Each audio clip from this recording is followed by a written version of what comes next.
పరిశుద్ధ నామానికి మహిమ కలుగును గాక. ప్రభువైన యేసుక్రీస్తు నామంలో కూడి వచ్చిన మీ అందరికీ కూడా నా హృదయపూర్వక వందనాలు. అందరికీ వందనాలు. అందరు బాగున్నారా? రెండు చేతుల పైకి దేవునికి స్తోత్రం చెప్పారు. హల్లెలూయా, హల్లెలూయా. ఆలస్యం చేయకుండా దేవుని వాక్యంలోనికి వెళ్ళిపోదాం. హెబ్రీయులకు రాసిన పత్రిక 4వ అధ్యాయము 13వ వచనాన్ని చదువుకుందాం. హెబ్రీయులకు రాసిన పత్రిక 4వ అధ్యాయము 13వ వచనం.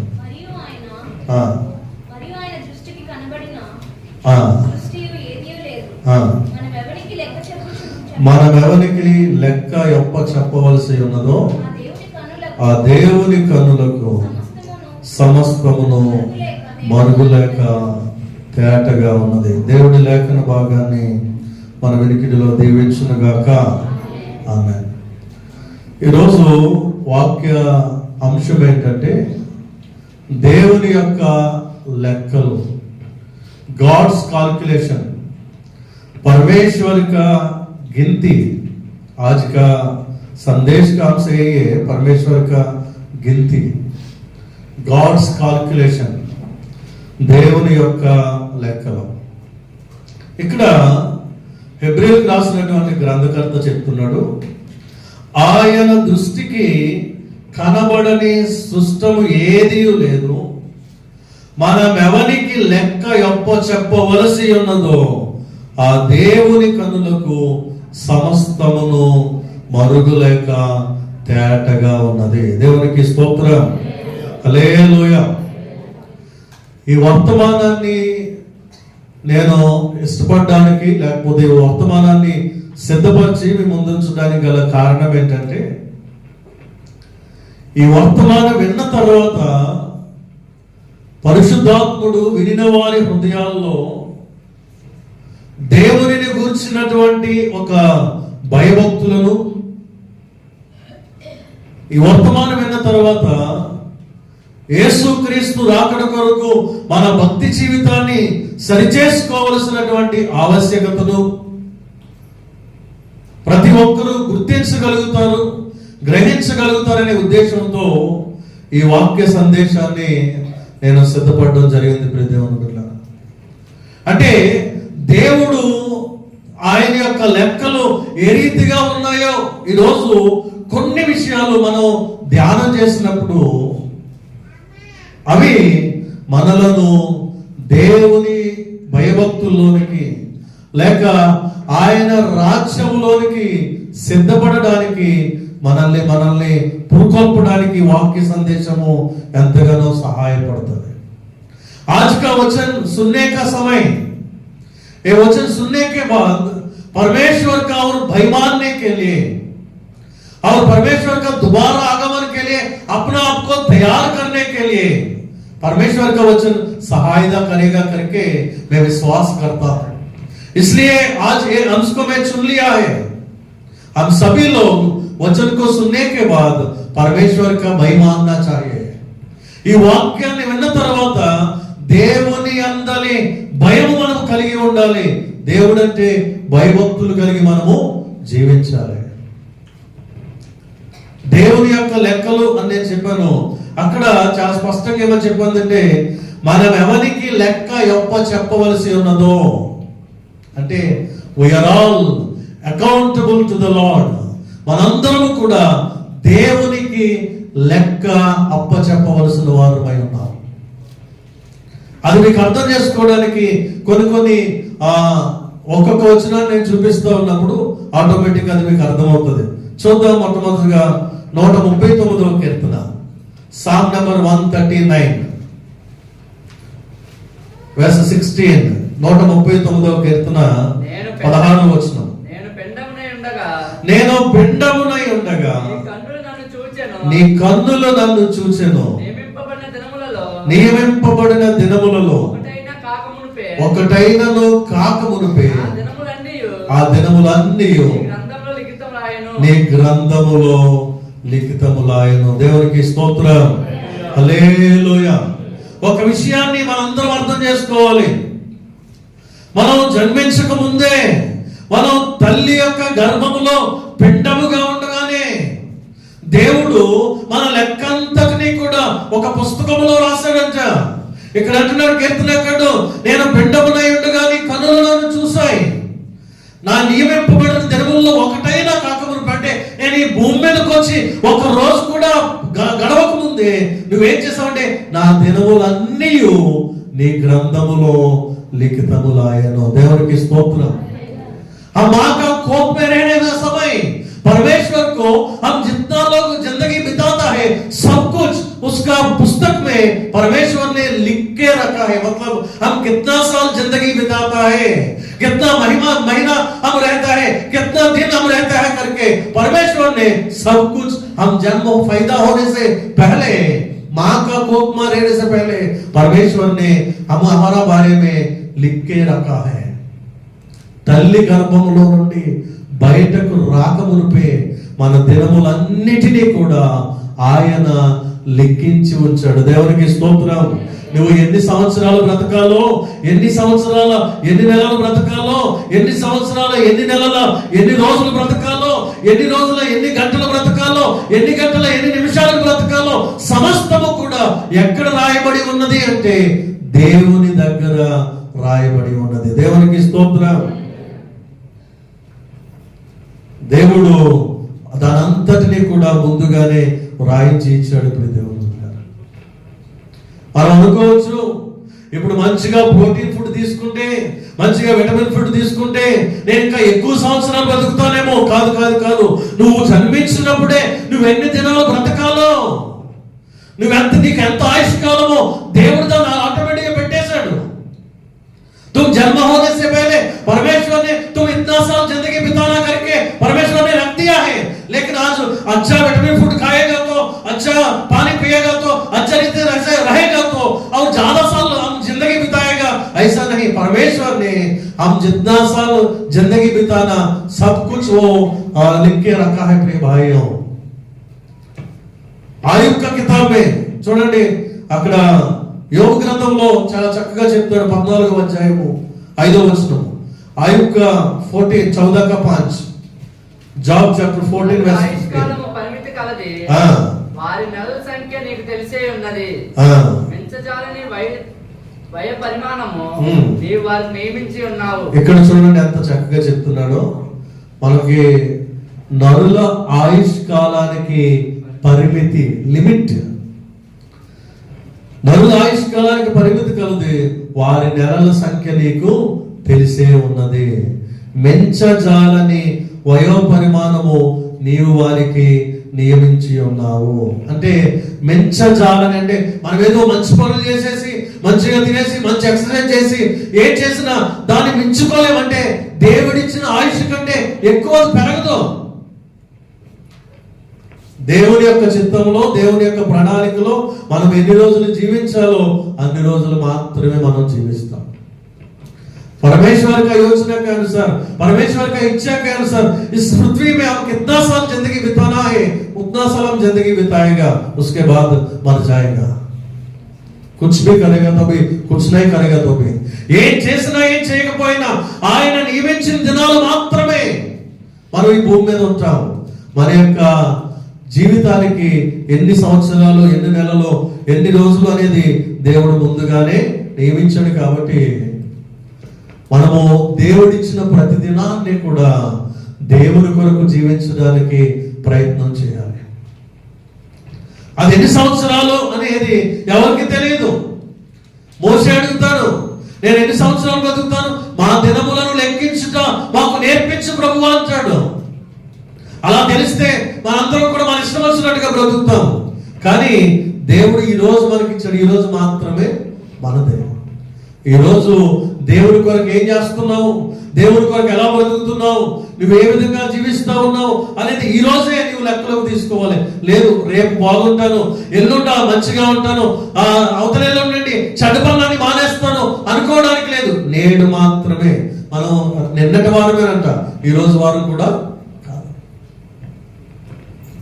आज ही दिन परमेश्वर ने हमको दिया है, कल हमारा नहीं है. कल से मैं अच्छे से जिंदगी बिताऊंगा, परसों से मैं अच्छे से और बुरा काम को छोड़कर अच्छा काम करूंगा करके बोलने के लिए नहीं. सिर्फ आज का दिन परमेश्वर हमको दिया है, आज हम सही रीत से जिंदगी बिताना चाहिए। आज परमेश्वर के लिए जो कुछ करना है आज करना चाहिए। रेप చేద్దాం, ఎల్లుండి చేద్దాం కాదు, कल का काम आज करो, आज का काम అభి కరో అంటారు కదా. నిన్నటిది ఈ రోజే చేయి, ఈ రోజుది ఇప్పుడే చేయాలి. లేదు రేపు పొద్దు నుంచి నేను బాగా ఉంటానండి, ఎల్లుండి నుంచి ప్రార్థన చేసుకుంటాను కాదు కాదు, ఈ రోజే మనది. ఈ రోజు నుండి నువ్వు దేవుని కొరకు బ్రతకాలి. దేవునికి స్తోత్రం, హల్లెలూయా. నియమించబడిన దినములు ఆయన పరిమితి పెట్టాడు దానికి. కాబట్టి దేవుని యొక్క లెక్కల్లో మన ఆయుష్ కాలము లెక్కించబడింది. మొట్టమొదటి మాట ఏంటంటే మన ఆయుష్ కాలము లెక్కించబడి ఉన్నది. 1 కొరింథీ 12వ అధ్యాయము. ఇవి అవుట్లైన్ గా చెప్తున్నాను, 4వ మాట కొంచెం బలంగా ధ్యానం చేద్దాం. 1 కొరింథీ 12వ అధ్యాయము 18వ వచనం. అయితే దేవుడు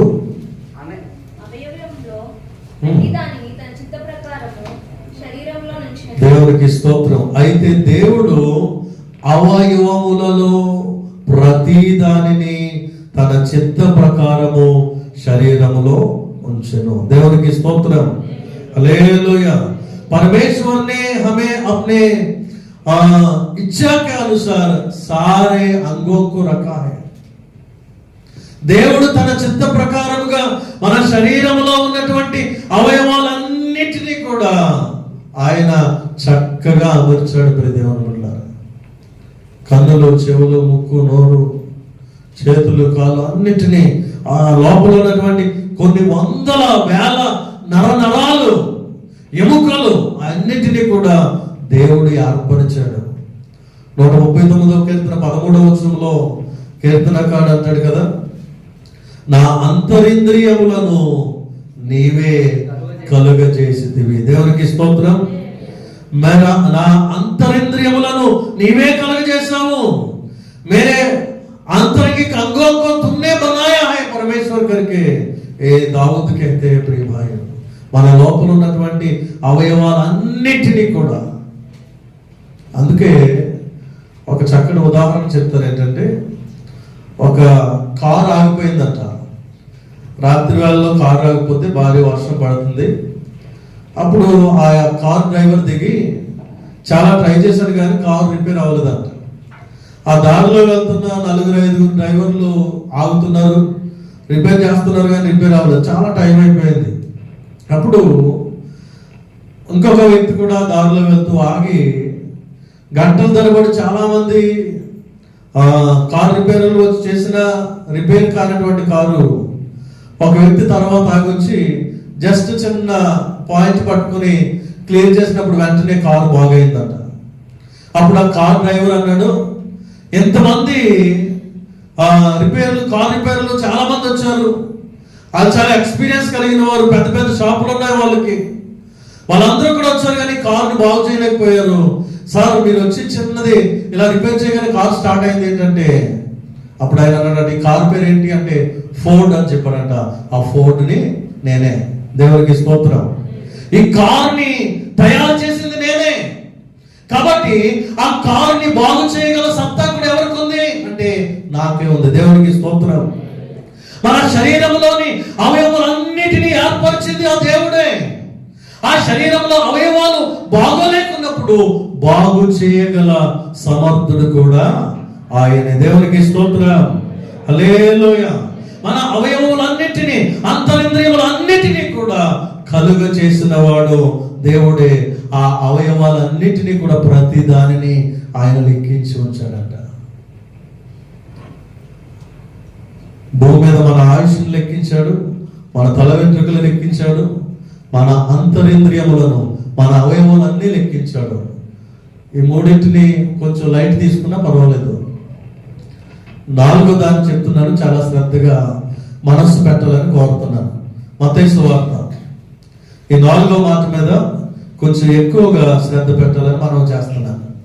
మత్తయి సువార్త 12వ అధ్యాయము 36వ వచనం. నేను మీకు చెప్పిందేమనగా మనుషులు పలుకు వ్యర్థమైన ప్రతి మాటను మనుష్యులు పలుకు వ్యర్థమైన ప్రతి మాటను గురించి విమర్శ దినమున లెక్క చెప్పవలసి ఉండును. దేవునికి స్తోత్రం. హల్లెలూయా.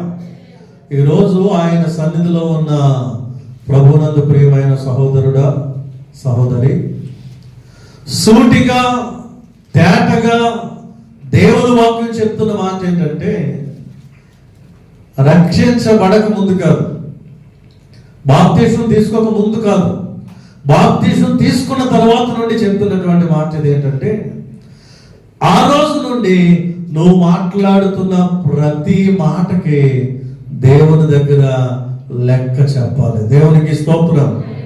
उद्धार पाने के बाद, उद्धार पाने से पहले जो कुछ कहो चलता है, उद्धार पाने के बाद, बपतिस्मा लेने के बाद जो कुछ तुम बोलता है, वो सारे बातों को परमेश्वर का सामने हम गिनती देना चाहिए. सब कुछ परमेश्वर जज करेगा. इसलिए हमारा बातों को संभाल कर बात करना चाहिए, सोच कर बात करना चाहिए, धीरे धीरे सोच समझ कर बात करना चाहिए. రక్షించబడిన తర్వాత, బాప్తిసం తీసుకున్న తర్వాత ఎలాగ పడితే అలా మాట్లాడడానికి వీల్లేదు, ఏది పడితే అది మాట్లాడడానికి వీల్లేదు. నువ్వు మాట్లాడుతున్న ప్రతి మాట ఆలోచించి మాట్లాడాలి. ఆలోచన లేకుండా మాట్లాడకూడదు. ఎందుకంటే నువ్వు మాట్లాడిన ప్రతి మాటకు విమర్శ దినమున అనగా తీర్పు దినమున దేవునికి లెక్క అప్పగించాలి. ఆ రోజున తీర్పు తీర్చుతున్నప్పుడు 37వ వచనంలో ఉంది కదా, తర్వాత వచనం, నీ మాటలను బట్టి నీతిమంతుడు అని తీర్పు నొందుతావు, నీ మాటలను బట్టి అపరాధివని తీర్పు పొందుతావు. దేవునికి స్తోత్రం. జాగ్రత్తగా ఆలోచన చేయండి.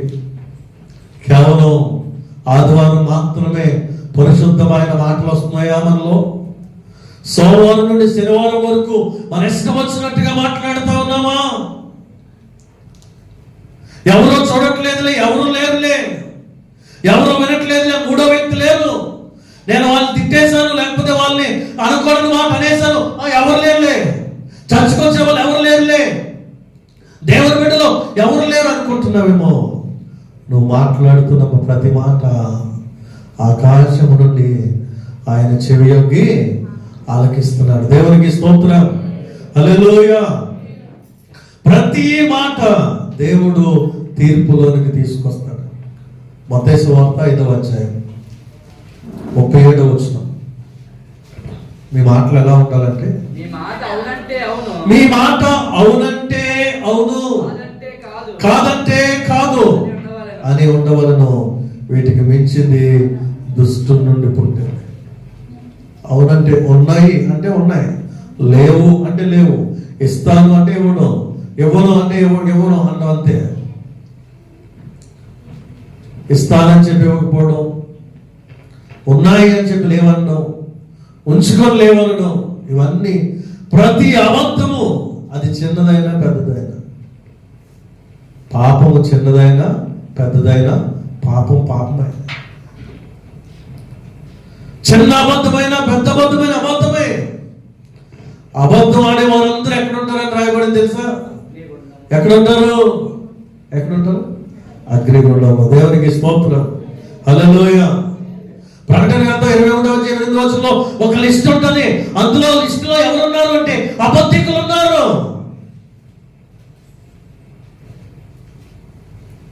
నీ మాట చాలా విలువగా ఉండాలి. నీ మాటలు చాలా పొదుపుగా ఉండాలి. నీ మాటలు చాలా ఆలోచించి మాట్లాడాలి. కొలస్సీలకు రాసిన పత్రిక 4వ అధ్యాయం 6వ వచనం. ప్రతి మనుషునికి ఎలా ప్రత్యుత్తరం ఇవ్వవలెనో అది మీరు తెలుసుకొనుటకై మీ సంభాషణ ఉప్పు వేసినట్టు ఎల్లప్పుడూ రుచికలదిగాను కృపాసహితముగాను ఉండనీయుడే. దేవునికి స్తోత్రం. ప్రతి మనుషునికి ఎలాగూ ప్రత్యుత్తరం ఇవ్వాలో, నీతో మాట్లాడే వారికి ఎలాగూ సమాధానం ఇవ్వాలో, కోపంతో కాదు, ద్వేషంతో కాదు, లేకపోతే మాట్లాడకూడనటువంటి భాషతో కాదు. ఎలా సమాధానం ఇవ్వాలి అంటే మీ సంభాషణ ఉప్పు వేసినట్టుగా రుచికరముగాను కృపా సహితముగా. అంటే ఉదాహరణకి ఒక వ్యక్తి ఇబ్బందుల్లో ఉన్నప్పుడు, బాధల్లో ఉన్నప్పుడు, కష్టాల్లో ఉన్నప్పుడు వారితో మనం మాట్లాడినప్పుడు వారికి ఆదరణ కలగాలి, ఓదార్పు కలగాలి. అంతేగాని మన మాటల చేత అతను ఇంకా గాయపరచబడకూడదు, ఇంకా బాధకు లోనవ్వకూడదు, ఇంకా ఇబ్బందులకు గురవ్వకూడదు. కొంతమంది మాట్లాడితే నిజంగా చాకుతో గుచ్చినట్టు ఉందండి, చాకుతో పొడిచినట్టు ఉందండి, అలా మాట్లాడతారు. సూటిపోటి మాటలు మాట్లాడతారండి అనేటువంటి మాటలు మనం వింటాం. అదే సమయంలో మరికొందరు మాట్లాడుతూ ఉన్నప్పుడు ఎంత ప్రేమగా మాట్లాడతారండి. వారు మాట్లాడుతూ ఉంటే నా బాధలు మర్చిపోయాను, నా ఇబ్బందులు మర్చిపోయాను, నా పరిస్థితులను మర్చిపోయాను. ప్రియ దేవుని బిడ్డ, నీ మాట ఎలా ఉంది? ఎదుటి వారిని ఆదరించే మాటలు, ప్రోత్సాహపరిచే మాటలు, బలపరిచే మాటలు, నెమ్మది కలిగించే మాటలు, సమాధానాన్ని కలిగించే మాటలు మన నోట వస్తున్నాయా? లేక ఎదుటి వారిని గాయపరిచే మాటలు, బాధ పెట్టే మాటలు, వారు ఇంకా లోతైన బాధల్లోనికి వెళ్ళిపోయేటువంటి మాటలు మన నోట వస్తున్నాయా? జాగ్రత్త. ఇలా నడుస్తున్నప్పుడు మెట్టి మీద నుంచి కాలు జారిపోతేనట కొంచెం ఇబ్బంది పడి వెనక్కి లాక్కొచ్చాడు, కానీ నోరు జారిపోతే తీసుకోలేదు. నోరు జారిపోతే, మాట జారిపోతే ఆ మాట హృదయానికి గాయాన్ని కలిగిస్తుంది. ఆ గాయం ఎన్నటికీ తగ్గదు. ఒకవేళ చాకుతో కోసిన గాయమైనా ఒక వారం రోజులు, నెల రోజులకు తగ్గిపోతుంది, ఆ మచ్చ సంవత్సరానికి తగ్గిపోతుంది. కానీ అన్నటువంటి ఒక మాట, హృదయాన్ని గాయపరిచినటువంటి మాట కొన్ని వందల సంవత్సరాలు అయిపోయినా కూడా ఆ మాటలు అలా గుర్తుండిపోతాయంట. ఫలానా రోజున ఈ మాట అన్నావు కదా నన్ను అంటే ఏంటి? ఆ మాట హృదయాలను గాయపరుస్తుంది. అందుకే యాకోబు ఏమని చెప్తాడంటే, యాకోబు రాసిన పత్రిక 1వ అధ్యాయము, యాకోబు రాసిన పత్రిక 1వ అధ్యాయం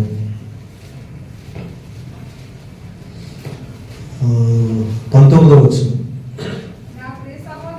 నా ప్రియ సహోదరులారా, మీరీ సంగతి ఎరుగుదురు గనుక ప్రతి మనుషుడు వినుటకు వేగిరపడువాడును, మాట్లాడుటకు నిదానించువాడును, కోపించుటకు నిదానించువాడునై ఉండవలను. దేవునికి స్తోత్రం. చాలా స్పష్టంగా దేవుని వాక్యం చెప్తుంది ఏంటంటే, మాట్లాడడానికి నిదానించాలి, వినడానికి వేగిరపడాలి. ఆ సందర్భం ఏంటి, జరుగుతున్న గొడవ ఏంటి, ఆ గొడవ ఏంటో పూర్తిగా వినకుండా మధ్యలో వెళ్ళిపోయి మాట్లాడేస్తూ ఉంటారు కొంతమంది. గొడవ పెద్దగా ఎందుకు అయిపోతుందంటే అందులో సగం మందికి ఆ విషయం ఏంటో అర్థం కాదు, ఏ సందర్భంలో గొడవ మొదలైందో అర్థం కాదు. ఆ పూర్తి విషయాన్ని అవగాహన లేకుండా, అర్థం చేసుకోకుండా మధ్యలో మాట్లాడేస్తూ ఉంటారు. దానివల్ల గొడవలు పెద్దగా అయిపోతాయి. అందుకేమో చెప్తున్నాడంటే, వినుటకు వేగిరపడండి, వినండి శ్రద్ధగా. దేని గురించి మాట్లాడుతూ ఉన్నారు, ఏ సందర్భం గురించి మాట్లాడుతూ ఉన్నారు, ఏ విషయాన్ని గురించి మాట్లాడుతున్నారు, విన్న తర్వాత అప్పుడు ఎలా మాట్లాడాలని ఆలోచించి మాట్లాడాలి. సందర్భానుసారంగా, సమయోచితంగా పలకబడిన మాట విస్తారమైన వెండి పళ్ళెంలో పెట్టిన బంగారు పండ్ల వంటిది అని జ్ఞాని అయిన సొలొమోను చెప్తున్నాడు. అంటే సమయోచితంగా, సందర్భానుసారంగా, పరిస్థితులకు అనుగుణంగా మనం మాట్లాడినప్పుడు అది చాలా ఓదార్పుని, లేకపోతే ఆనందాన్ని, సంతోషాన్ని, సమాధానాన్ని కలిగించే విధంగా ఉంటుంది. అనాలోచనగా మాట్లాడితే భక్తిహీనుని వీపునకు దెబ్బలు తగులుతాయండి. ఎందుకంటే ఆలోచించకుండా మాట్లాడుతాడంట.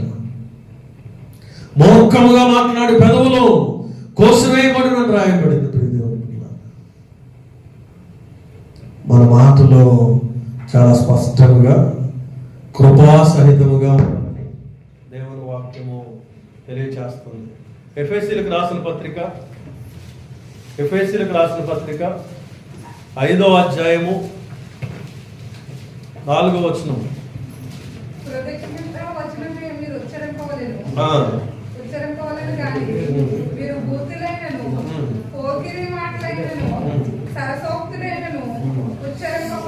దేవునికి స్తోత్రం. హల్లెలూయా, హల్లెలూయా. ఇక్కడ అపోస్తలుడైన పౌలు గారు ఎఫెసీ సంఘానికి చెప్తున్నటువంటి మాట ఏంటంటే, కృతజ్ఞతావచనమే మీరు ఉచ్చరింపవలను. కృతజ్ఞతావచనమే మీరు ఉచ్చరింపవలను, కానీ మీరు బూతులైనను, పోకిరి మాటలైనను, సరసోక్తులైనను ఉచ్చరింపకూడదు, ఇవి మీకు తగవు అని చెప్తున్నాడు. హల్లెలూయా, హల్లెలూయా. దేవుని బిడ్డలమైనటువంటి మన నోట బూతులు మాట్లాడకూడదు, పోకిరి మాటలు మాట్లాడకూడదు, సరసోక్తులు మనం మాట్లాడకూడదు, అపవిత్రమైనటువంటి మాటలు మన నోట రానివ్వకూడదు. ప్రియ దేవుని బిడ్డలారా, యాకోబు రాసిన పత్రికలోనే 3వ అధ్యాయం 10వ వచనం ఒకసారి చూడండి.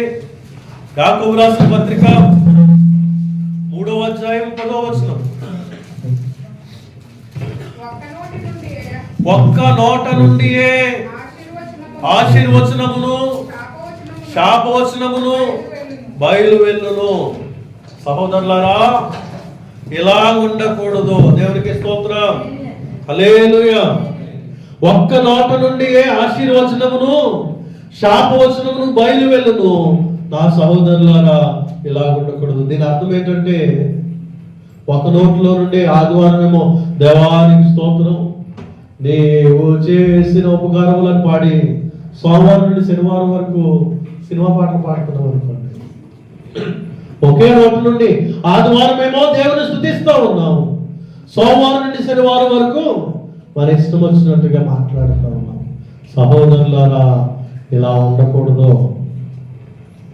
మన మాటలు ఇలా ఉండకూడదని దేవుని వాక్యము మనకు తెలియజేస్తా ఉంది. హల్లెలూయా. ఎఫెసీయులకు రాసిన పత్రిక 4వ అధ్యాయము 29వ వచనం. వినువారికి మేలు కలుగునట్లు అవసరమును బట్టి క్షేమాభివృద్ధికరమైన అనుకూల వచనమే పలుకుడి, గాని దుర్భాష ఏదైనను మీ నోట రానియకుడి. దేవునికి స్తోత్రం. ఎగ్జామ్కి వెళ్తున్నాడు, ఆల్ ద బెస్ట్, బాగా రాయాలి, నువ్వు బాగా చదివేంటి, నువ్వు సరిగ్గా రాయలేవు, చాలా మంది ఫెయిల్ అయిపోతున్నావు, నువ్వు కూడా ఫెయిల్, అలా మాట్లాడుకుంటున్నావు. అక్కడేమో చెప్తా, వినువారికి మేలు కలుగునట్లు అవసరమును బట్టి క్షేమాభివృద్ధికరమైన అనుకూల వచనమే మీరు పలకాలి, కానీ దుర్భాష ఏది మీ నోట రాకూడదు. మరి ముఖ్యంగా క్రైస్తవులముగా, దేవుని బిడ్డలముగా మనం ఎప్పుడూ కూడా పాజిటివ్గా ఆలోచించాలి. ఎదుటి వారికి మేలు కలిగేలాగా మనం మాట్లాడాలి. ఎదుటి వారికి నష్టం కలిగేలాగా మనం ప్రవర్తించకూడదు. దేవుని వాక్యం చెప్తుంది, వినువారికి మేలు కలుగునట్లుగా అవసరమును బట్టి క్షేమాభివృద్ధికరమైన అనుకూల వచనమే పలుకుడి. దేవునికి స్తోత్రం. హల్లెలూయా, హల్లెలూయా. దేవుడు మన యొక్క మాటలన్నిటినీ కూడా లెక్కలోనికి తీసుకొస్తాడు. కనుక దేవుని బిడ్డలముగా మనము ఎలా పడితే అలా మాట్లాడడానికి వీల్లేదు. మన మాటలో చాలా స్పష్టముగా, అర్థవంతముగా, ఎదుటివారికి మేలు కలిగేలాగా మనం మాట్లాడాలని దేవుని వాక్యం తెలియజేస్తాం. ఓకే, 5 మాటలోనికి వెళ్దాం. 4 మాటలు చెప్పాను. 1, మన ఆయుష్కాలం అంతా ఆయన లెక్కించాడు, మన తల వెంట్రుకలు ఆయన లెక్కించాడు, మన అవయవాలన్నీ ఆయన లెక్కించాడు. అదేవిధంగా మన మాటలన్నీ కూడా ఆయన లెక్కిస్తా ఉన్నాడు. దేవునికి స్తోత్రం. హల్లెలూయా. 5వ మాట చూద్దాం. యోబు గ్రంథము, జాబ్ చాప్టర్ 31:4. యోబు గ్రంథము 31వ అధ్యాయం 4వ వచనం. ఆయన నా ప్రవర్తన ఎరుగును కదా, నా అడుగుజాడలన్నిటినీ లెక్కించును కదా. హల్లెలూయా, హల్లెలూయా. You see my ways and count all my steps. परमेश्वर ने मनुष्य का चाल चलन को गिनती करता है. దేవుడు మన అడుగుజాడలన్నిటినీ లెక్కిస్తాడు అని యోబు మనతో మాట్లాడుతూ ఉన్నాడు. దీని అర్థం ఏంటి చెప్పండి? ఒక్క నిమిషం మీరు తీసుకోండి టైంని. దేవుడు నా అడుగుజాడలన్నిటినీ లెక్కిస్తాడు. దీని అర్థం ఏంటి?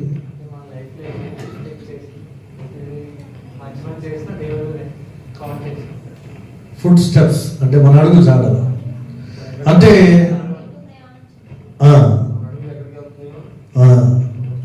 రైట్ ఇజ్రాయెల్ అని చెప్పారు చూడండి. మన అడుగుజాడలన్నిటినీ అంటే దేవుడు ఆదివారం మాత్రమే ఫ్రెష్ గా బుక్ తెచ్చి ఆదివారం ఇంటి నుండి చర్చి వరకు వచ్చారు ఇదే లెక్కేసుకోండి. దేవునికి స్తోత్రం. మిగతా రోజుల్లో ఎక్కడెక్కడికి వెళ్తున్నామో, నీ అడుగులు ఎక్కడెక్కడికి వెళ్తా ఉన్నాయి.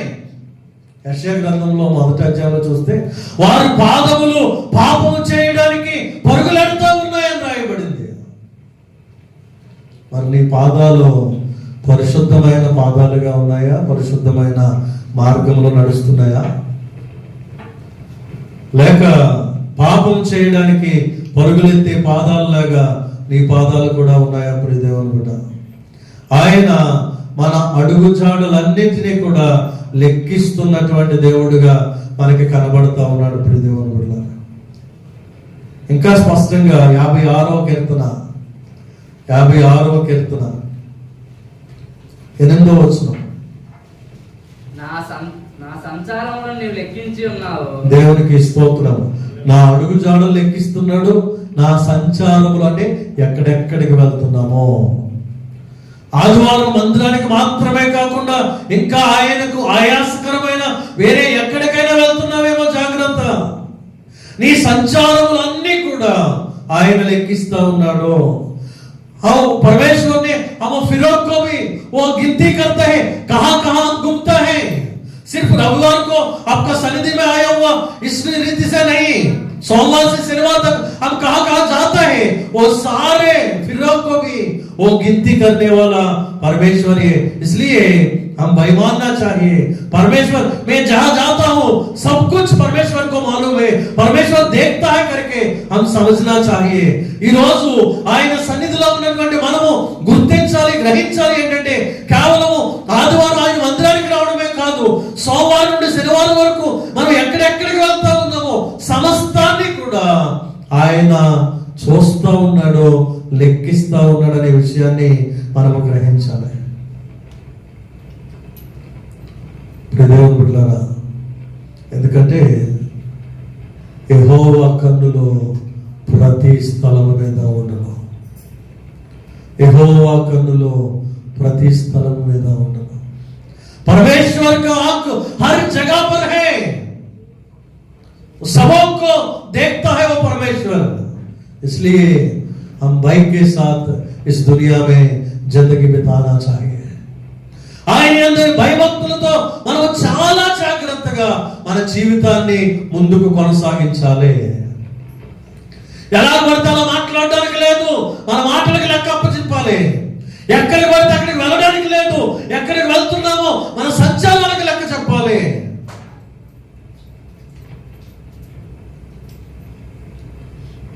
దేవుడు చూస్తున్నాడనే విషయాన్ని మనం గ్రహించాలి. 4 గోడల మధ్యలో ఎవరికి తెలియదు అనుకుంటున్నావేమో, లేదా ఎత్తైన స్థలంలో ఎవరు చూడట్లేదు అనుకుంటున్నావేమో, చీకట్లో ఎవరికి కనబడట్లేదు అనుకుంటున్నావేమో. నువ్వు చేసే ప్రతి పని, ప్రతి క్రియ, ప్రతి ప్రయాణము లెక్కించే దేవుడు ఉన్నాడు. హల్లెలూయా, హల్లెలూయా. ఒకవేళ మన చర్చిలో ఉన్న సీసీ కెమెరాలో ఈ లైట్లు ఆపేస్తే ఒకవేళ మనల్ని గుర్తించలేకపోవచ్చు, కానీ దేవుని కన్నులు మనలను చాలా స్పష్టంగా, చాలా క్లియర్ గా మనల్ని గుర్తుపడతాయి. దేవుని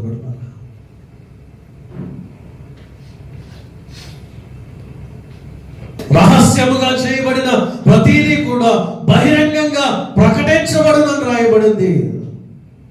చీకటిలో చేసింది వెలుగులో చూపించబడుతుంది. ఇప్పుడు స్క్రీన్లు మీటింగ్లో చూస్తున్నాం. ఆ జడ్జిమెంట్ టైంలో, ఆ తీర్పు దినాన దేవుడు మన బ్రతుకులన్నింటినీ కూడా స్క్రీన్ మీదే చూపిస్తాడు. నీకు నాకు ఇదిగో పలానా టైంలో ఈ పని చేస్తావు, పలానా టైంలో ఈ పని చేస్తావు, నా మందిరానికి రాకుండా, నన్ను నమ్ముకోకుండా, నీ సమయాన్ని అంతటిని ఇదిగో ఇటువంటి మాటలతో, ఇటువంటి క్రియలతో, ఇటువంటి నడవడికతో నీవు జీవించావు అని దేవుడు ప్రతిదాన్ని కూడా లెక్కించి మన ముందు చూపించబోయే ఒక దినం ఉంది. జాగ్రత్త. We are accountable to the Lord. మనందరము కూడా దేవునికి లెక్క అప్పగించవలసిన వారమై ఉన్నాం. చివరిగా ఒక మాట చూపించి ముగింపులోకి తీసుకొస్తాను. రోమీయులకు రాసిన పత్రిక, రోమన్స్ చాప్టర్ 14:12. రోమీయులకు రాసిన పత్రిక 14వ అధ్యాయము 12వ వచనం.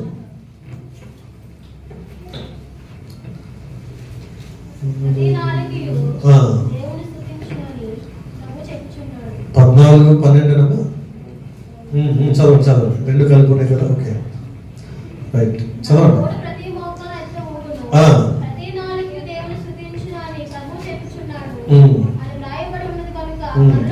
మనలో ప్రతి వాడును తన్ను గురించి దేవునికి లెక్క అప్పగించవలెను. దేవునికి స్తోత్రం. ముగింపులో కూడా ఈ మాట పరిశుద్ధాత్ముడు జ్ఞాపకం చేస్తాడు. మనలో ప్రతి వాడు తన్ను గురించి, ఎవరికి వారు వ్యక్తిగతంగా, ఇండివిజువల్ గా, నీ భర్తల గురించి నీవు, నీ భార్యల గురించి నీవు, నీ పిల్లల గురించి నీవు, నీ తల్లిదండ్రుల గురించి నీవు కాదు కాదు కాదు ఎవరికి వారే ఇండివిజువల్ అకౌంటబిలిటీ. వ్యక్తిగతంగా దేవునికి లెక్క అప్పగించాలి. నేను పాపం చేశానా, నేనే దేవునికి లెక్క అప్పగించాలి. నా భార్య పాపం చేస్తుందా, నా భార్య దేవునికి లెక్క అప్పగించాలి. నా పిల్లలు చేశానా, నా పిల్లల దేవునికి లెక్క అప్పగించాలి. ఎవరికి వారే తీర్పు దినాన ఆయన ఎదుట నిలబడాలి. ప్రతిదానికి ప్రతి వాడును. ఈ మాటలు గుర్తుపెట్టుకుందాం. परमेश्वर को हम गिनती देना पड़ेगा. कैसे हम जिंदगी बिताते हैं, कैसे बात करते हैं, कैसे हमारा चाल चलन कैसा है, हमारा सोच विचार कैसा है, परमेश्वर का इच्छा के अनुसार चलता है, परमेश्वर की इच्छा के बिना चलता है, हमारे बातों के द्वारा परमेश्वर के नाम की महिमा होता है, परमेश्वर को निंदा होता है. हम जानना चाहिए, పరీక్ష करना चाहिए.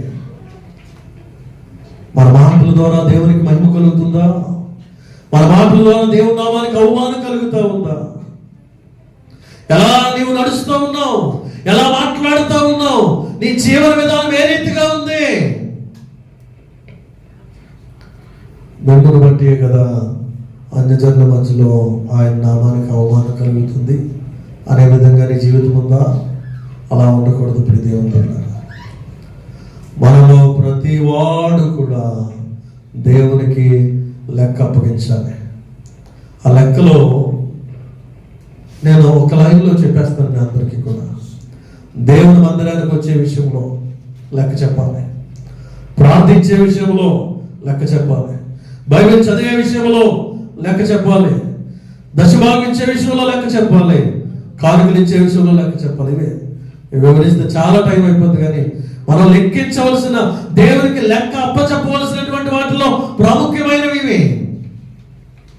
మన మాటలు, మన ప్రవర్తన, మన నడవడిక, వీటన్నిటితో పాటు ఆత్మీయంగా మనం లెక్క అప్పచెప్పవలసింది దేవుని మందిరానికి వచ్చే విషయంలో లెక్క అప్పగించాలి, ప్రార్థించే విషయంలో లెక్క అప్పగించాలి, బైబిల్ చదివే విషయంలో లెక్క అప్పగించాలి, దేవునికి ఇచ్చే విషయంలో లెక్క అప్పగించాలి. మనుషులకి, సంఘ కాపురికి, సంఘ పెద్దలకి లెక్క చెప్పకపోయినా పర్వాలేదు, కానీ ఒకానొక రోజున దేవునికి లెక్క అప్పగించాలి.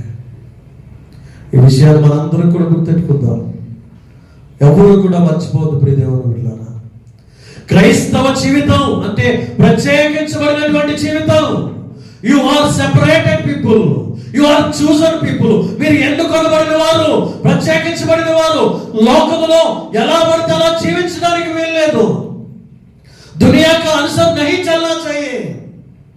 तुम लोग अलग किया हुआ लोग हैं, इसलिए अलग रीति से रहना चाहिए. మన ప్రత్యేకంగా క్రైస్తవుడు దేవుని బిడ్డ అంటే ప్రత్యేకంగా కనబడాలి. ఆ ప్రత్యేకత లోకం గుర్తించాలి, అన్యజనులు గుర్తించాలి, గ్రహించాలి.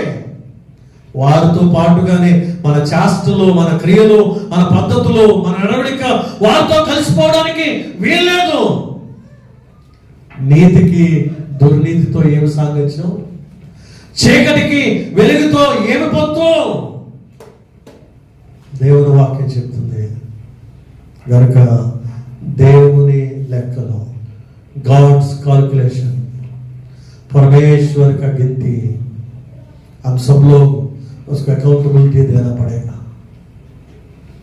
మనం ఆయనకు లెక్క అప్పగించాలి. కనుక ఈ రోజు నుండైనా క్రమముగా దేవుని యందు భయభక్తులు కలిగి, ఎలా పడితే అలా మాట్లాడకుండా, ఎక్కడికి పడితే అక్కడికి వెళ్ళకుండా, ఎలా పడితే అలా ప్రవర్తించకుండా మనము శ్రద్ధ కలిగి, భయభక్తులు కలిగి వాక్యాన్ని అనుసరించి నడుచుకుందాం. అట్టి కృప పరిశుద్ధాత్మ దేవుడు మనకు అనుగ్రహించును గాక.